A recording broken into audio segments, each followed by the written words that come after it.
जम्मू कश्मीर में जो आतंकी हमला हुआ उसमें छत्तीसगढ़ के व्यापारी दिनेश मेमारियन की भी जो है मौत हो गई थी। उनकी फैमिली हमारे साथ है, उनके लड़के शौर्य मेमारियन, उनकी जो है वो पत्नी हमारे साथ है। हम सीधा उनसे बात करते हैं।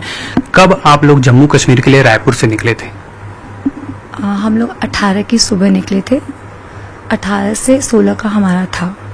10-12 साल से मेरे पति की इच्छा थी वैष्णो देवी के दर्शन करने की, और कुछ वहाँ बापू की कथा होने वाली थी, तो वो हमारे परिचितों की थी।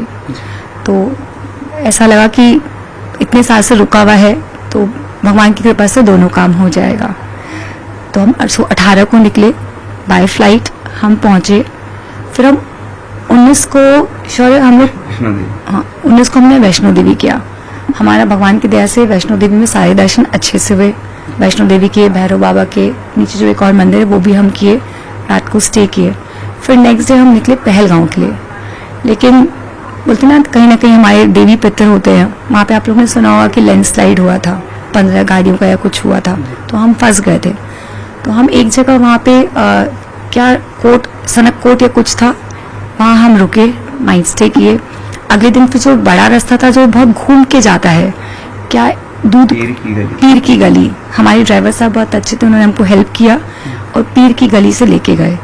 तो वहाँ भी वो रास्ता ब्लॉक हो गया, बर्फबारी होने से, बहुत स्नोफॉल या कुछ हुआ था। I exactly actually I am not in situation to recall, I am so sorry.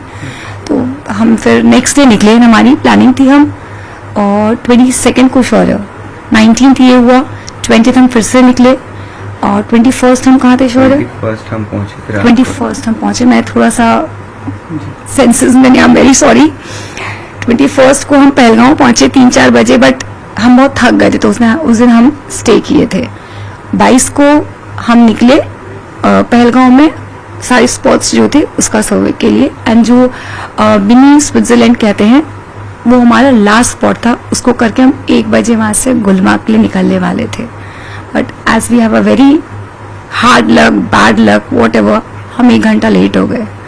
करते करते 2 बज गया था हमें। मेरे बच्चे कुछ कर रहे थे, मैंने और मेरे हस्बैंड ने जस्ट घड़ी देखा ही कि 2 बज गया है, लेट हो गया, हमें निकलना चाहिए। But my daughter was doing zip lining, तो करने गई थी, नहीं कर पाई। जो भी थे ये लेके गए थे, तो काफी दूरी पे था वो, तो शौर्य दूर थे। लक्षिता जिप लाइन के एज पे थी जहाँ पे बंजी जंपिंग हो रही थी, तो वो बंजी जंपिंग करना चाहती थी। एंड दैट वेरी टाइम मुझे वॉशरूम जाने की इच्छा हुई, तो मेरे हस्बैंड डॉटर हम वॉशरूम की तरफ बढ़े। तो मैंने कहा 2 बज गया, दिनेश लेट हो रहा है, आप लक्षिता को बंजी जंपिंग करा दीजिए, मैं वॉशरूम जाके आती हूँ। सर मैं वॉशरूम, मेरा जाना हुआ, मेरे हस्बैंड ने बोला मोबाइल रख लो, बैग रखो। मैंने कहा वॉशरूम इतनी छोटी सी है, मैं नहीं जा पाऊंगी, मैं आती हूँ, उसमें नेटवर्क भी नहीं है। जैसे मैं वॉशरूम में घुसी, फायरिंग की आवाज़ आई, बट क्योंकि वहाँ एक्टिविटीज़ हुई थी तो मैंने उम्मीद करी थी कि जब मैं बाहर निकलूंगी मुझे ये देखने को मिलेगा। 2 या 3 फायरिंग सुनी मैंने, बट मैं नॉर्मली मैं जब बाहर निकली तो मुझे जो साथ में टूरिस्ट उन्होंने बताया कि टेररिस्ट का अटैक हो गया। एक बार समझ में तो नहीं आया, मैं भागना चाहती थी अपने पति बच्चों की तरफ। फिर उन्होंने कहा कि आप वहाँ मत जाइए, वहाँ कोई नहीं है। बोले मेरे हस्बैंड मुझे छोड़ के नीचे नहीं जाएंगे, वो वहीं होंगे। बोले आप लेट हो, 3-4 फायरिंग हो चुकी। बोले हाँ मैंने 3 सुना, मुझे जगह एक्टिविटीज़ हो रही है। तो उन्होंने मुझे फिर हाथ पकड़ के, सब एक दूसरे को हेल्प करे थे लेके जाने के लिए। तो वो घसीटते, गिरते, पड़ते, वो गॉज को फाड़ते हुए, वी जस्ट रनिंग। मैं गिरी, लोगों ने मेरा हाथ पकड़ के मुझे घसीट के नीचे उतारा, बहुत कुछ हुआ। एंड पूरा whole time I was trying to call my husband, my daughter, my son and myself also, because मेरा फ़ोन भी उनके पास था, ना मेरे पास कैश था ना मेरे पास फ़ोन था। But I was lucky enough कि मुझे कोई मिले, उनके फ़ोन में नेटवर्क था। मुझे मेरे बेटे का नंबर कैसे याद आया मुझे नहीं पता। मैंने इसको कॉल किया, बहुत देर लगाने के बाद शायद इनको कॉल लगा, तो इन्होंने कहा मम्मी मैं तो नीचे आ गया हूँ। तो आई वाज लाइक शॉक कि ये नीचे है, तो फिर शॉट दिनेश कहाँ है? आई was like shouting that time also, हम वहाँ थे, but I was shouting on my son कि शॉट तुम पापा साथ क्यों नहीं हो? तो देखिए मम्मी मेरे बगल से फायरिंग हुई है, मेरे शर्ट पे ब्लड का स्टेन था, एक घोड़े वाले भैया थे वो मुझे नीचे लेकर आए। तो सॉर्टेड, मेरा बच्चा मुझे मिल गया एटलीस्ट। तो मम्मी आप नीचे आओ, फिर हम बात करते हैं। फिर किसी तरह से जो जिनका फ़ोन था ट्रैक करते करते जिनकी हेल्प ली हम नीचे पहुँचे, उसके बाद फिर शौर्य ने मुझे ड्राइवर भैया को हैंड ओवर किया। जो हमारे ड्राइवर थे, मैं उनका नाम ज़रूर लेना चाहूँगी, सोहेब भाई। वो मुझे लगता है कि अगर कुछ बुराई होती है, कुछ घटना होती है, तो भगवान हमारे लिए एक बंदा भेजता है। तो मेरे लिए वो भगवान का रूप था, क्योंकि एक अनजानी ऐसी स्थिति में आपको कोई एक हेल्प करनी चाहिए होता है कि मैं एक अकेली लेडी हूँ, मेरा बच्चा अपने पापा को ढूंढने निकला, तो मैं किसका मुंह देखूँ, ना फोन है ना कुछ है। उन्होंने मेरी बहुत मदद की, फिर वो मुझे संभाले। शौर्य मुझे हैंड ओवर उनको करके गए। ये बोले मैं मम्मी ऊपर जा रहा हूँ, मैं पापा को देखता हूँ। मैंने कहा तुम ऊपर कैसे जाओगे, मैं भी चलूंगी। तो देखिए मम्मी अपन हैंडल नहीं कर सकते। एंड मैं बहुत बुरी स्थिति में थी, मतलब कीचड़ में फंसे, सब कुछ गंदगी में, मैं सेंसेस में नहीं था, कॉन्स्टेंट क्राई लगे नहीं थी। मुझे बहुत लगा था मूवी चल रही, शायद ये अब एंड हो जाएगा। उसके बाद आई रिमेम्बर कि थोड़ा देर बाद फिर शायद कोई अनाउंसमेंट हुआ। मैं जगह जगह पूछ रहा था मिसिंग, मुझे एग्जैक्टली नहीं याद है कि क्या स्थिति थी। 4 बजे के आसपास मेरे हस्बैंड का कॉल डायल हुआ। अप्रॉक्सीमेटली मैं कंफर्म में नहीं बता सकूंगी, वही ड्राइवर के फोन से मैंने किया। ड्राइवर का फोन था, इनका था, वो जो हेल्प किया वो चले गए। तो 4 बजे के आसपास मेरे हस्बैंड के फोन में रिंग हुआ।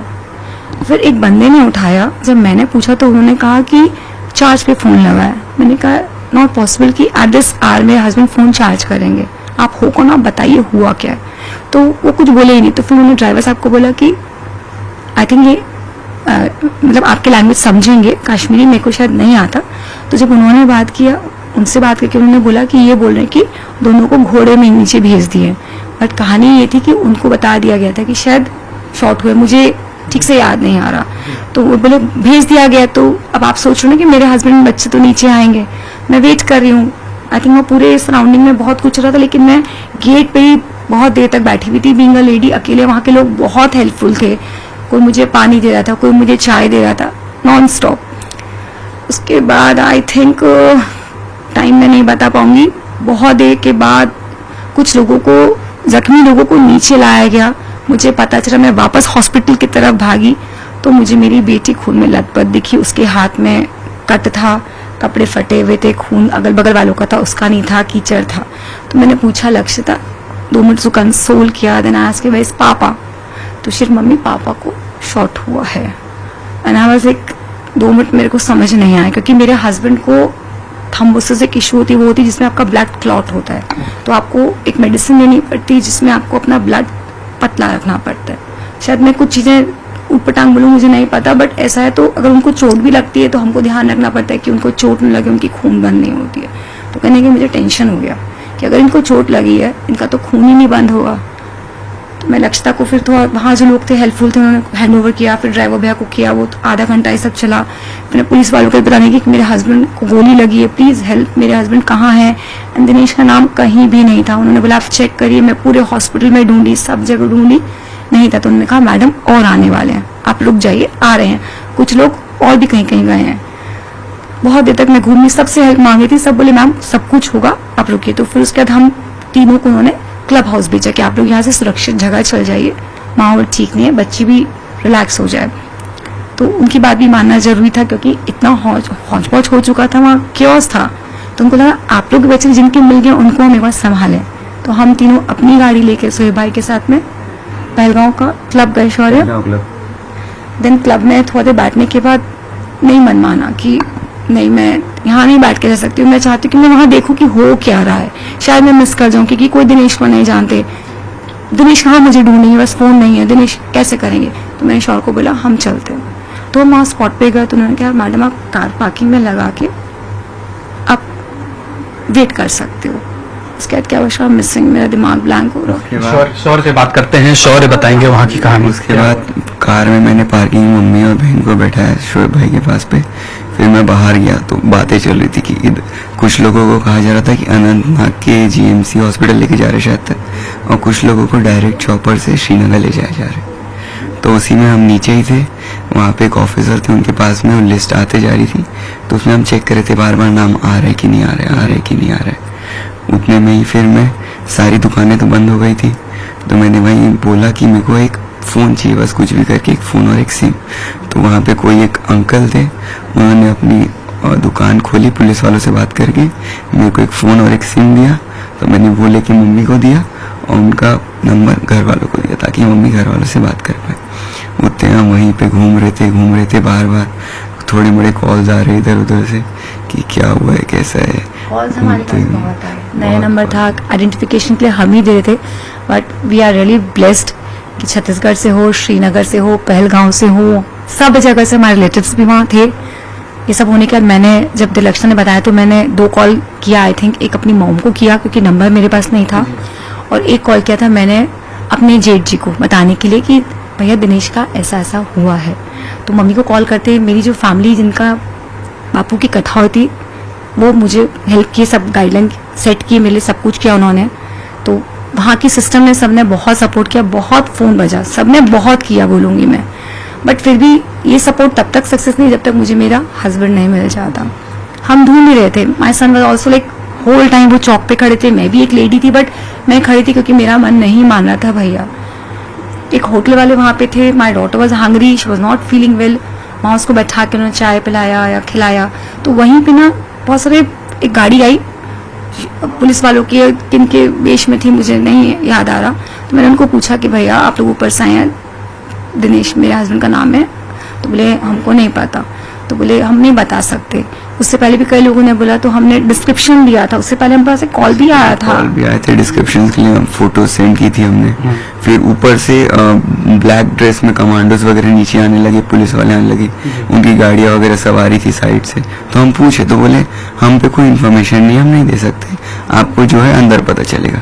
तो हम वहीं पे रुके थे। लाइक थोड़ा सा लकी, लेकिन ये लास्ट है, सब नीचे आ गए। बोला तो मैंने समझा मेरे हस्बैंड का डिस्क्रिप्शन ये है, तो पता नहीं बोलते 6 सेंस शायद वर्क करता, तो मुझे ऐसा लगा उनके जेस्चर से लगा कि शायद वो डिस्क्रिप्शन समझ रहे हैं, या वो बता रहे कि अगर आपको दिनेश अग्रवाल का नाम कहीं नहीं है तो that means I could sense कि कुछ मिसहैप हो चुका है हमारे साथ में।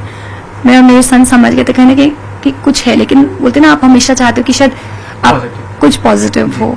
उसके बाद कितना देर में हमारे पास श्योर आई, अराउंड 7 बजे के बाद पे एक अननोन नंबर से ही कॉल आता है मेरे को कि आप एक बार अंदर आ जाइए। 7 to 8 के बीच पे थोड़ा टाइमिंग। तो मैं मम्मी को बोला आप कार में बैठो थोड़ी देर, मम्मी कार में बैठे, मैं अंदर गया। तो अंदर पे बॉडीज आ रही थी, मैं साइड से गया, मैं फोन देखा नंबर से मेरे को कॉल है, तो मेरे को वो थोड़ा सा पीछे घुमा के अंदर लेके गए। अंदर लेके गए, फिर उनके कुछ लैंग्वेज में बात की, मेरे को नहीं समझा। फिर मेरे को टर्न कराए तो मेरे को सामने पापा का पैर दिखा। पापा का मोजे से मैंने पहचाना, बोले पापा हैं, क्योंकि पापा का एक ही शौक से मेरे को पता है।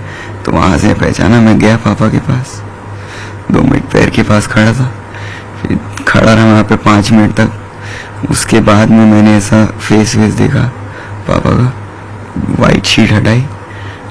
थोड़ी देर बाद फिर मम्मी को कॉल किया, मम्मी को बोला बस आप एक बार अंदर आ जाओ, कुछ नहीं पता, बस एक बार अंदर आ जाइए आप। तो मम्मी तब आई, अंदर आई, वहीं से मम्मी के आंख में आंसू आ गया था, वहीं से मैं समझ गया। धीरे से अंदर लाया, फिर मम्मी को दिखाया कि यहाँ पे पापा थे। जब गोली चली तो आपके भी शर्ट में कुछ छींटे आए थे, वो क्या वाकया था थोड़ा बताएंगे?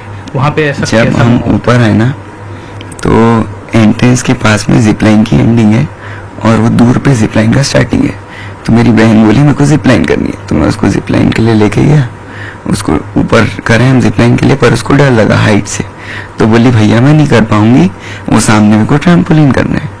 तो मैं उसको नीचे लाया, मैं बोला यहाँ से सामने सीधा पापा है, पापा के पास जा तू, मैं साइड में काउंटर्स देखते हुए आता हूँ, फिर अपन कुछ यहाँ से खा के निकल लेंगे नीचे। तो वो वहां गए, मैं यहाँ पे काउंटर्स के पास खड़े होकर ऐसे देख रहा था, देखते देखते मैं आगे चला। तो मेरे पीछे इस साइड में कोई अंकल थे, वो अंकल को शॉट हुआ क्योंकि वो एक आध बार आवाज पहले आई। अच्छा तो मैं समझा नहीं कुछ, मेरे को क्या पता जी कि फायरिंग हो रही। आवाज आई, मेरे को नहीं पता फायरिंग, क्योंकि फायरिंग होती बदरमश थी, हाँ। वो नॉर्मल था। तो उनको शॉट हुआ, तो मेरे यहाँ पे ब्लड क्या छींटे आए। तो मैं पूछा तो रेड था, मैं देखा यहाँ पे अंकल थे। तो मेरे को सामने से किसी ने धक्का दिया, तो मैं पीछे गया, टेबल्स के नीचे लेटा, और भी पब्लिक थी। तो पर टेबल्स में उनकी प्लास्टिक, तो बुलेट से ना टेबल ही हिल रही थी पूरी। तो हम रेंगते उस साइड का गेट है, गेट पे गया, गेट पे हॉर्सेस वगैरह वहाँ पे पार्क होते। तो वहाँ पे मेरे हॉर्स वाले ने मेरे को देख लिया, मैं वहां से कॉल लगा रहा, मैं अंदर नहीं जा पा रहा क्योंकि सामने से फायरिंग हो रही है। फिर शायद तक वो लोग वहां पे भी आ गए थे हॉर्सेस के पास पे, हॉर्सेस को भी किल किया। तो मेरे घोड़े वाले ने मेरा हाथ पकड़ा और मेरे को दौड़ाते हुए नीचे लेके आ गया। तो मैं नीचे आके रुका था, वहीं जहाँ से नीचे उतरते हैं वहीं पे मैं बैठा हुआ था कि जहाँ सवारी देख रहा हूँ कॉल पे कॉल लगा रहा, ऊपर नेटवर्क इशू है, नीचे है कॉल लग ही नहीं रहा किसी का, एक भी कॉल नहीं। तो थोड़ी देर मम्मी आई, फिर और कॉल पे कॉल, फिर थोड़ी देर बाद ऐसे बहन का कॉल आता है मेरे को रोते रोते कि भैया मेरे हाथ पे कट लगा है, पापा को गोली लगी है। क्या बताया उन्होंने, कहाँ पे गोली लगी? वो कुछ नहीं, रो रही थी। किसी अंकल ने कॉल लिया, बोले हाँ अभी हम नीचे ही आ रहे हैं, आप रेस्क्यू वालों के पास में रहिए। तो एक साइड में वो आर्मी वाला था, वहां से मैं ये हॉस्पिटल के पास पे गए, तो वहां पे बहन मिली। बहन ने बताया कि बहन और पापा साथ पे थे। बहन पापा का हाथ पकड़ के खड़ी थी ट्राम्पोलिन के सामने में।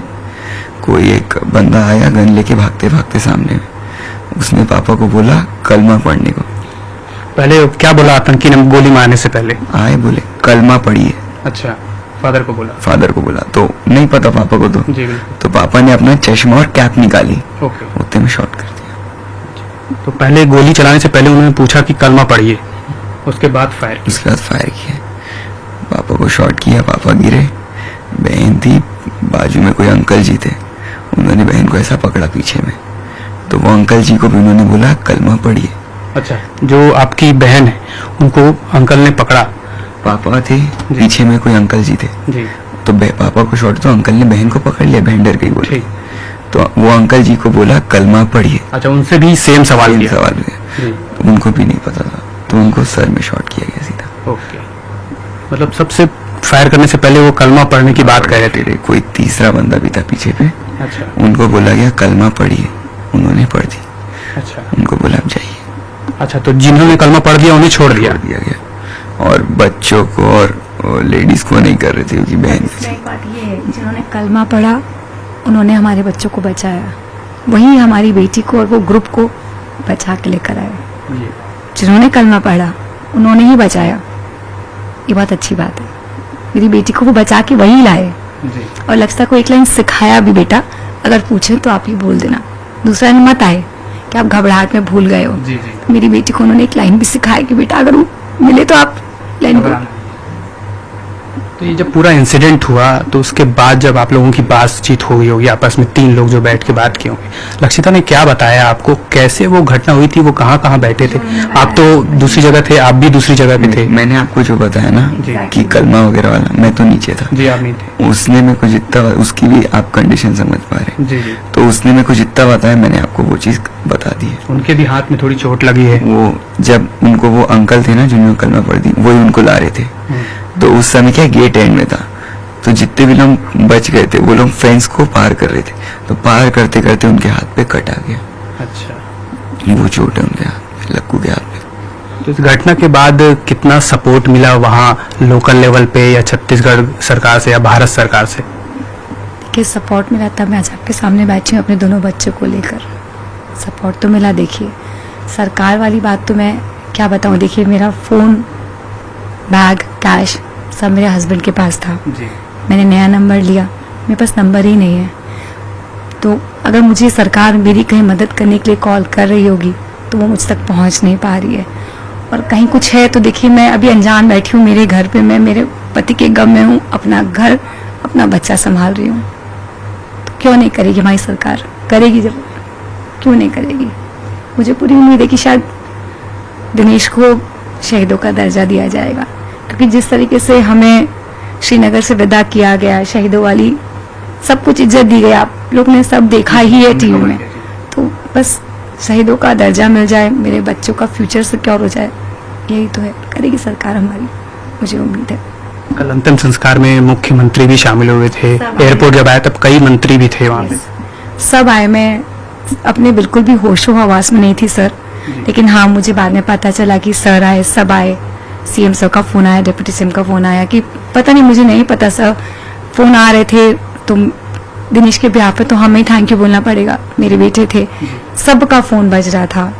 रमन सिंह जी भी आए थे, और हमारे जो हैं अभी प्रेजेंट सीएम उनका भी आया था, डीएम सब भी आए थे, सबका फोन आया, सब आए भी, तो सब कुछ चल रहा है सर। देखिए कमी कहीं से कुछ भी नहीं आ रही है, कमी कहीं कुछ नहीं आ रही है। एक परिवार का मुखिया जो है वो आप लोगों ने खोया है और अभी बच्चों का जो है फ्यूचर बहुत आगे है। ये 19 साल के हैं, आपकी बेटी की बात करें तो वो 12-13 साल की हैं।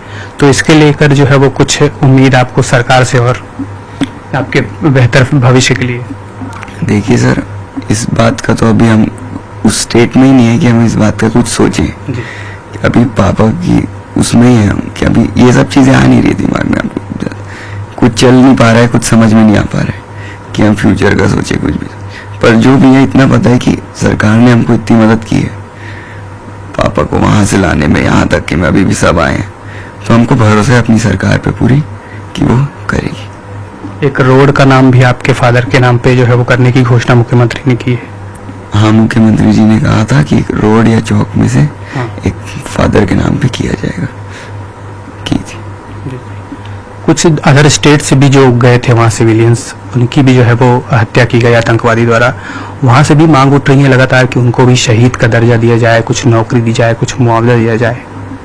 उसको लेकर आप? मैं नहीं बता पाऊंगी क्योंकि मैं तो अभी दुनिया से अनजान हूँ।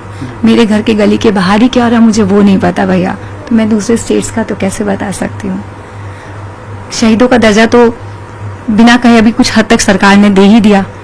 जब अमित शाह जी आके इतना इज्जत से हमें आज विदाई दी है तो मुझे लगता है वो शहीद ही हो गए मेरे पति। तो बस उसका जो एक लीगल तरीके से सम्मान मिलना है, मुझे उम्मीद है कि मुझे जरूर मिलेगा, मेरे पति को जरूर मिलेगा। उसमें मुझे नहीं लगता कि कहीं कुछ कमी रखी जाएगी। केंद्रीय गृह मंत्री अमित शाह से आप जब मुलाकात हुई, क्या बातचीत हुई, क्या उन्होंने कहा आपसे? उन्होंने बहुत शांति से हमें सुना। वो कहने नहीं आए थे, वो हमारे साथ आए थे कि हम कहें, हम सुने। जब एक बेटी दुखी होती है तो घर का मुखिया बोलता नहीं, वो सुनता है कि बच्ची तू बोल, क्या बोलना चाहती है। तो हम उसमें बहुत, मुझे कहना चाहिए कि गुस्से में भी थे, दुख में भी थे, हम बहुत कुछ पूछ रहे थे, उनको बता रहे थे और वो बहुत सुकून से सुन रहे थे। तो बोले सब कुछ किया जाएगा, वो सुन रहे थे हमें। वो आए हैं तो वो करने ही आए हैं, तो उसमें तो कोई दो राय नहीं है। क्योंकि हमने सबने अपनी बातें शेयर की और वो बहुत सुकून से शांति से सुने। सब करेंगे कुछ। इस हमले के बाद प्रधानमंत्री मोदी ने भी एक बड़ी बैठक ली और काफी कड़े फैसले लिए हैं पाकिस्तान के खिलाफ। पाकिस्तान के जितने वीजा थे उनको कैंसिल किया गया है। 48 घंटे के अंदर जो पाकिस्तान के लोग यहाँ पे हैं उन्हें जो है वो भारत छोड़कर जाने को कहा गया है। सिंधु जल संधि जो है वो उन्हें स्थगित की है। तो इतने बड़े बड़े फैसले लिए गए हैं और अब बोला जा रहा है कि एक करारा जवाब दिया जाएगा पाकिस्तान को, क्योंकि ये हमला बहुत बड़ा। देखिए, हमला बड़ा छोटा मुझे नहीं पता, मेरे घर का नुकसान बहुत बड़ा था। मेरा घर खत्म हो गया, मेरे हस्बैंड चले गए, I am a house wife. तो आई डोंट नो कि वो क्या चल रहा है दुनिया में, क्या जवाब देंगे मुझे नहीं पता सर। मेरा घर अभी बिखर गया है, मेरा बच्चा 19 साल का है, तो मुझे नहीं समझ में आ रहा कि अब आगे क्या होगा क्या नहीं होगा। तो इस सब बातें मुझे कुछ समझ में नहीं आ रही। आप जो पूछ रहे हो, मोदी जी ने स्टेटमेंट दिया होगा, वो हमेशा से ही देश के लिए अच्छा करते हैं, तो वो जो बोलेंगे सही बोलेंगे। देखिए सर, लेकिन आप मुझे इसमें मेरी राय मांगेंगे ना, मुझे घर की गली का नहीं पता, तो मैं नहीं बता सकूंगी इसके बारे में कुछ भी। शोर से बात करते हैं। जब आखिरी बार आपकी बात हुई आपके पापा से, क्या बातचीत हुई थी? कहीं जाने की, कहीं घूमने की, कि अब यहाँ घूमेंगे वहाँ घूमेंगे? जब ये इंसिडेंट हुआ उससे पहले जस्ट क्या बात हुई होगी आप दोनों की? उससे पहले हम जो अपन जहाँ पे थे, हम मिनी स्विट्जरलैंड बोलते हैं, हाँ। उस वहाँ आने से पहले एक दो जगह और रास्ते में आती है, मेरे को नाम बिल्कुल याद नहीं। तो वहीं से हम घूम के आए थे। नॉर्मली हंसी मजाक चल रहा था, मजाक कर रहे थे अच्छे से, बातें करते करते कि पापा बोल रहे थे लेट हो गई है, चलो घूम लो, तुम थोड़ा खा के निकलते हैं। हंसी मजाक ही चल रहा था और क्या चलेगा। उस दिन घर वालों की एनिवर्सरी थी, उसके लिए बातें चल रही थी, बस उसी में। देखिए ललित, ये हैं दिनेश मिरानिया के बेटे शौर्य, उनकी पत्नी, जो बोले कि उस दिन जो है वो काफी खुशनुमा माहौल था और जो है एनिवर्सरी की बातें हो रही थी और उसी दरमियान जो है आतंकी हमला हुआ और उन्होंने जो है वो अपने पिता को खो दिया, एक पति को खो दिया। तो एक बड़ी दुखद घटना थी ये जम्मू कश्मीर में, जब आतंकवादियों ने हमला किया और करीब 27 पर्यटकों को जो है वो मार दिया। उनकी पत्नी का कहना है कि उनका काफी बड़ा नुकसान हुआ है। इसके साथ ही उन्होंने केंद्र सरकार, राज्य सरकार का भी जो सहयोग उन्होंने किया है उसका जो है वो धन्यवाद जताया।